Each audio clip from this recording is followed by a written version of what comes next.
Bon eso COVID-19 ya de eyiniti e wo memu no nka ne femu ni se wokọ ye airport bi emu na nka de friend say disinfection scanners no ne bi bubobo ho na nka adwadifo woni ekofo mo ne makago fo ne ade danka ja ebo obi a ho ba na nso se wokọ airport bi mu Ghana hase a disinfection ye scanners no ebi eni honom na no ne beto odwa se apomodin asoye no e de disinfection scanners e ho contract e ma aviation asoye no nenso besi ne as a contract ni Diverting no achese hu sensem kwai deja e wo omemu na no e na aviation soafo no nyafo kofi ada ababonta betu dwa se ensem bi a Ghana fo binum e ka se apomodin asoye no e ma eye aviation asoye no contract no o se enye no kreda.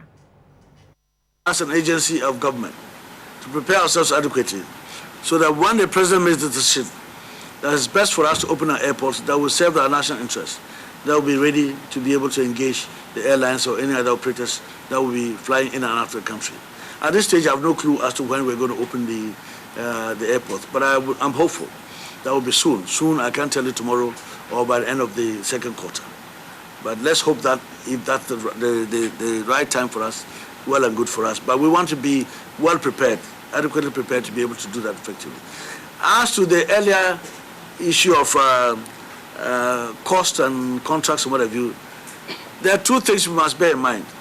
One is that what happened to enable us to undertake domestic flights was disinfecting of the airport facilities quickly by WHO standards and by with chemicals and commodities certified and approved by the Standards Authority, but it had nothing to do with any attempt to add any cost to any tickets that will be charged by any passenger.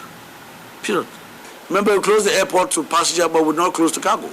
So the immediate disinfection of what was there was done manually, and we're sure that has to be done. But if we have automated way of doing it regularly, so much the better for us. But the right process must be followed. Rather, let me put it better, the due process must be adhered to.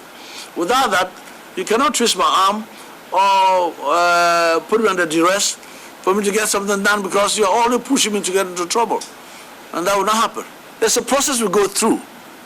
You go through the process, whether it's unsolicited proposal or we've put up a request for proposal, you come and tell us what you can do. You go through the whole process. And then when it's concluded that you're the winner, you get it. Nobody will stop you. This is a different situation. A different ministry starts a process at the harbor. They're looking at fumigating or disinfecting cars, containers, vans, and so on. That's slightly different from what we do here. Okay? There may be one or two or a few vehicles that are being flown in. There may be some containers that are being flown in, but those are far in between. It's not a regular thing like in a harbor. So if you sign a contract out there and you want something similar done here, you come and get the airport company or the Minister of Aviation and the agency to go through that process and re-engage that party. Without that being done, you just can't add an addendum to go and implement. It doesn't happen like that. At the end, the Auditor General comes and who answers? Also